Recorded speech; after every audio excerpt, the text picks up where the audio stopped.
BTech masters MBBS courses చదవాలనుకునే students T Hub Hyderabad లో వీసర్స్ global education fair and loan mela June 29 ఎంట్రీ. ప్రజాస్వామ్యానికి ప్రజాస్వామ్య విలువలకి రోజు రోజుకి అర్థం మారుతుంది, అంతరార్థం మారుతుంది, నిర్వచనం కూడా మారుతుంది.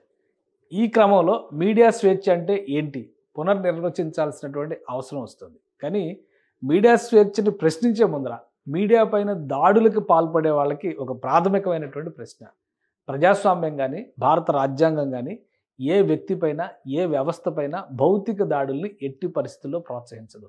ఈ విషయాన్ని స్పృహతో మెలిగేటువంటి మానవ జీవితంలో ప్రకృతితో మమేకమయ్యి సెన్సిటివిటీస్ కోల్పోయినటువంటి మనుషులందరూ కూడా అర్థం చేసుకునేటువంటి అంశాలు. కానీ ఇంగితం లేకుండా ప్రజాస్వామ్య వ్యవస్థలపైన, పత్రికా వ్యవస్థలపైన, మీడియా వ్యవస్థలపైన దాడులు చేయడం అనేది ఒక సిగ్గుచేటుతో కూడుకున్నటువంటి పని. అది ఏ పార్టీ చేసినా కానీ ఖచ్చితంగా తీవ్రంగా ఖండించాల్సినటువంటి అంశం. ఈరోజు తెలంగాణని కుదిపేస్తున్నటువంటి ఒక అంశం. తెలంగాణనే కాదు, తెలుగు రాష్ట్రాలని ప్రధానంగా కొన్ని వ్యవస్థలను కుదిపేస్తున్నటువంటి అంశం ఫోన్ ట్యాపింగ్ వ్యవహారం. ఒకరు కాదు, ఇద్దరు కాదు, ముగ్గురు కాదు, ఏకంగా వేల సంఖ్యలో ఈ బాధితులు ఉన్నారు. బయటికి చెప్పుకోలేని వాళ్ళు ఎందరో, ఇంకా క్లారిటీ రానటువంటి పరిస్థితి. తెలంగాణ ప్రభుత్వం చేస్తున్నటువంటి విచారణ, దాని సారాంశము, ఒక్కొక్కటిగా బయటకు వస్తున్నటువంటి అంశాలు చూస్తే కనుక ప్రతి ఒక్కరికి ఒళ్ళు గగురు పొడుస్తుంది. గత 6 ఏళ్లుగా, కనీసం 7 ఏళ్లుగా లెక్కేసుకొని చూస్తే కనుక ఎలాంటి సురక్షితమైనటువంటి పరిస్థితి లేదు తెలంగాణ రాష్ట్రంలో. ఫోన్ మాట్లాడినటువంటి ప్రతి ఒక్కరిని ట్యాప్ చేయడం, వాళ్ళ వ్యక్తిగతమైనటువంటి రహస్యాలు తెలుసుకోవడం, ఇవేమి దేశ రహస్యాలు కాదు, వ్యక్తిగతమైనటువంటి అంశాలపైన ఫోకస్ పెట్టడం, వాళ్ళ కుటుంబాల్లో, వాళ్ళ ఇళ్లల్లో, వ్యక్తుల మధ్య, వాళ్ళ సంబంధాల మధ్య, వాళ్ళ బాంధవ్యాల మధ్య వేలు పెట్టడం అనేది సిగ్గుచేటుతో కూడినటువంటి వ్యవహారం అని ఎవరైనా గుర్తుంచుకోవాల్సినటువంటి. ఆ తప్పు ఎవరు చేసినా, ఏ పార్టీ నాయకుడు చేసినా, ఎంతటి వాడు చేసినా అది ఖచ్చితంగా నేరం, ప్రశ్నించాల్సినటువంటి అంశం. దీనికి సమాధానం చెప్పాల్సినటువంటి బాధ్యత ఆయా పార్టీలకి, నాయకులకి ఖచ్చితంగా ఉంటుంది. కానీ మందని తీసుకొచ్చి మీడియా వ్యవస్థలపైన గనక పంపిస్తే ఎలాంటి దారుణాలు జరుగుతాయి అనడానికి ఒక ఉదాహరణ ఈరోజు మహా న్యూస్ ఛానల్ పైన జరిగినటువంటి దాడి. ఒక వార్తా కథనాన్ని ఖండించేందుకు అనేక రకాల పద్ధతులు ఉంటాయి. కానీ ఖండించడం మానేసి భౌతిక దాడులకి పాల్పడడం అనేది ఖచ్చితంగా దుర్మార్గమైనటువంటి చర్యగానే చూడాల్సి ఉంటుంది. ఎందుకంటే భారత రాష్ట్ర సమితి ఈరోజు తెలంగాణ రాష్ట్రంలో ఒక సొంత పత్రికని, ఒకటి కాదు 2 ఇంగ్లీషు తెలుగు కలిపి చూస్తే, అలానే ఒక సొంత ఛానల్ని నడిపిస్తూ మీడియా విలువలకి ఆదర్శంగా నిలవాల్సినటువంటి సంస్థల్ని తన చేతిలో పెట్టుకున్నటువంటి పార్టీ. కానీ పక్క మీడియా వ్యవస్థలపైన మాత్రం దాడులకు పాల్పడడం అనేది ఖచ్చితంగా ఖండించాల్సినటువంటి అంశం. అందుకే కేటీఆర్ ఈ దాడిని ఖండించారు. ఎలా ఖండించారో ఒకసారి మనం చూద్దాం. ఆయన ఏం ట్వీట్ చేశారో కూడా చూద్దాం. ప్రజాస్వామ్యంలో భౌతిక దాడులకి ఎన్నటికీ ఆస్కారం ఉండకూడదు. అలానే అబద్ధాలకు, అసందర్భ ప్రేలాపనలకు, మీడియా ముసుగులో చేసే నీచపు రాజకీయాలకు కూడా అస్సలు తావు ఉండకూడదు. కానీ ఈనాటి దిగజారుడు రాజకీయాల్లో అన్ని మెయిన్ స్ట్రీమ్కి తీసుకొచ్చాడు మన గుంపు మేస్త్రి, అతని అనుంగు మిత్రులు. అసలు ఈ ప్రశ్న అడిగే ముందర అడగడానికి నైతిక అర్హత ఉందా అనేటువంటి ప్రశ్న మనం కూడా వేసుకోవాలి కదా. కానీ కేటీఆర్ గారు వేసినటువంటి ప్రశ్న, ఎందుకంటే అసలు సమస్య మొత్తానికి మూల పురుషుడు, ఆది పురుషుడు ఆయనే అని చెప్పని ఆయన చుట్టూ నడుస్తుంది వ్యవహారం. ఇప్పటివరకు దాని మీద క్లారిటీ ఇవ్వలేదు. విచారణను ఎదుర్కొనేటువంటి క్రమంలో, వాళ్ళ సత్యలతను ప్రూవ్ చేసుకునేటువంటి క్రమంలో ఖచ్చితంగా ప్రభుత్వ వ్యవస్థలు గతంలో అధికారంలో ఉన్నప్పుడు బీఆర్ఎస్ ప్రభుత్వం ఎలా అయితే కొన్ని అంశాలపైన విచారణలు జరిపి కొంతమంది విషయాల్లో జోక్యం చేసుకుందో, అదే తరహాలో ఇప్పుడు అధికారంలో ఉన్నటువంటి వ్యవస్థలు ఆ విచారణలను సమగ్రంగా చేసేటువంటి ప్రయత్నం ఖచ్చితంగా చేస్తాయి. దానికి సహకరించకపోగా జరిగిన దాడిని ఖండించేటువంటి విధానం కూడా ఎలా ఉందంటే, అబద్ధాలకు, అసందర్భ ప్రేలాపనలకు, మీడియా ముసుగులో చేసే నీచపు రాజకీయాలకు కూడా అస్సలు తావు ఉండకూడదు అని. అసలు జరిగినటువంటిది నిజమా కాదా, అబద్ధమా ఏంటి అనేది కూడా క్లారిటీ ఇవ్వాలి కదా. ఎందుకంటే రోజుకు కొత్త పేరు వస్తుంది.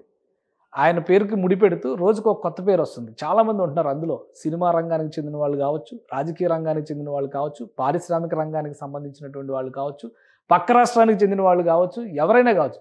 ప్రతి ఒక్కరిని ఫోన్లు ట్యాపింగ్ జరిగింది అనేటువంటి అంశం ఒక మీడియా అధినేతను కూడా నిన్నటికి నిన్న ఇన్వెస్టిగేట్ చేసినటువంటి పరిస్థితి ఉంది. అసలు ఏం జరిగింది అనేది ఒక అయోమయం తెలంగాణ సమాజంలో. ఈరోజు ఉద్యమం గురించి, నీళ్లు, నిధులు, నియామకాల గురించి పదే మాట్లాడినటువంటి ఉద్యమకారులందరూ కూడా అడుగుతున్నటువంటి ప్రశ్న ఒక్కటే, అంటే ఖచ్చితంగా ఉద్యమకారులకి కూడా సురక్షితమైనటువంటి వాతావరణం తెలంగాణలో లేదు. ఎందుకంటే వాళ్ళను కూడా దేశద్రోహులను, టెర్రరిస్టులను, తీవ్రవాదులు అనేటువంటి రీజన్తోనో వాళ్ళందరినీ కూడా ఫోన్ సర్వైలెన్స్లోకి తీసుకొచ్చారు. వాళ్ళు మాట్లాడిన ప్రతి అంశాన్ని కూడా వీళ్ళు ట్యాప్ చేశారనేటువంటిది ప్రధానమైన ఆరోపణ. ఇక్కడ జరిగినటువంటి ఎన్నికల దగ్గర నుంచి ప్రతి అంశంలోనూ ప్రభుత్వ వ్యవస్థలు అధికార దుర్వినియోగానికి పాల్పడ్డాయనడానికి ఒక ప్రధానమైనటువంటి అంశం ఫోన్ ట్యాపింగ్. సో ఈ ట్యాపింగ్ అంశం పైన రాసినటువంటి వార్తా కథనాలను ఖండించేటువంటి క్రమంలో దాడిని ఖండించడం కూడా చాలా సొగసుగా ఖండించారు కేటీఆర్ గారు. అలానే ఈనాటి దిగజారుడు రాజకీయాలు అన్ని మెయిన్ స్ట్రీమ్కి తీసుకొచ్చాడు మన గుంపు మేస్త్రి, అతని అనుంగు మిత్రులు. సరే, గుంపు మేస్త్రి గురించి తర్వాత మాట్లాడుకోవచ్చు, కానీ అసలు జరిగిన దరిద్రం గురించి మాట్లాడాలి కదా. రాజకీయ పార్టీలుగా ఒక రాజకీయ పార్టీ, పైగా తెలంగాణలో ఒక బలమైనటువంటి పార్టీగా చెప్పుకునేటువంటి బీఆర్ఎస్ పార్టీ, ఈ జరుగుతున్నటువంటి వ్యవహారాలపైన సరైనటువంటి ఖండన మండలం లేకుండానే కొంతమంది వెళ్ళి ఆ కార్యాలయం పైన దాడి చేసినటువంటి విధానం, అక్కడ ఆస్తుల్ని ధ్వంసం చేసినటువంటి విధానం, అది ప్రజాస్వామ్య స్ఫూర్తి ఏ విధంగా అవుతుంది? తప్పుడు వార్తలు రాశారని మీరు నిర్ధారణకి ఎలా వస్తారు? ఎందుకంటే మీరు రాస్తున్నటువంటి పత్రికల్లో ప్రభుత్వం చెబుతున్నటువంటి వాదనలకు భిన్నమైనటువంటి వాదన అందులో వినిపిస్తున్నప్పుడు అది తప్పుడు వార్త అనుకోవాలా? అది తప్పుడు వార్త అయి ఉంటే కనుక ప్రభుత్వ పక్షాన కూడా చాలా దాడులు జరగడానికి అవకాశం ఉంటుంది కదా. సో ఒక అంశాన్ని విశ్లేషించేటువంటి ముందర జరిగినటువంటి తప్పును సమర్థింపుగా చేసేటువంటి ప్రకటనలు ఎప్పుడు కూడా ఈ ఉద్రేకాలను రెచ్చగొట్టేటువంటి అంశాలుగా మారతాయి. తెలంగాణ సమాజానికి సమాధానం చెప్పాల్సినటువంటి బాధ్యత ఖచ్చితంగా బీఆర్ఎస్ పార్టీకి, ఆ పార్టీ అధినేత కేసీఆర్కి, 10 ఏళ్ల పాటు ప్రభుత్వాన్ని నడిపినటువంటి అధినేతగా కూడా కేసీఆర్కి, ఇందులో కీలక పాత్ర పోషించినటువంటి వ్యక్తిగా ఆ కుటుంబం నుంచి సొంత చెల్లెళ్ళ విమర్శలు చేస్తున్నారు. ఇక్కడ కవిత కావచ్చు, అక్కడ షర్మిల కావచ్చు, నేరుగా వాళ్ళ ఫోన్లే ట్యాపింగ్లోకి అయినాయి అనేటువంటిది క్లియర్గా చెప్తున్నారు. షర్మిల గారు ఓపెన్గా చెప్తున్నారు, మా ఫోన్లు ట్యాప్ అయినాయి, దానికి కారణాలు ఉన్నాయి, ఆధారాలు ఉన్నాయి, అనేక అంశాలు చాలా క్లియర్గా చెప్తున్నారు. ఇవన్నీ కూడా సిగ్గు విడిచి నిజాయితీని నిరూపించుకోవాల్సినటువంటి అంశాలు. కానీ వాటిపైన స్పందించకుండా మీడియా పైన విరగబడడం అనేది ఖచ్చితంగా ఖండించాల్సినటువంటి అంశం. మీడియాని కంట్రోల్ చేయాలనేటువంటి ఆలోచన. ఎందుకంటే ఈరోజు సోషల్ మీడియాలో ఎవరికి వారే తమదైన శైలిలో స్పందిస్తున్నారు. కేవలం మెయిన్ స్ట్రీమ్ మీడియాలో వచ్చినటువంటి ఒక వార్త గురించి ఆయన స్పందన అన్నీ మెయిన్ స్ట్రీమ్కి తీసుకొచ్చారు. ఇంతకంటే ఎక్కువ దరిద్రాలని సోషల్ మీడియాలో పెడుతున్నారు. సో దానికి ఎవరు బాధ్యత వహిస్తారు, దానిపైన ఎలాంటి చర్యలు తీసుకుంటారనే అంశం పైన కూడా ఇప్పుడు చర్చ జరగాల్సినటువంటి పరిస్థితి కనిపిస్తుంది. కానీ ఒకటి సంయమనం పాటించాల్సినటువంటి సందర్భం ఇది.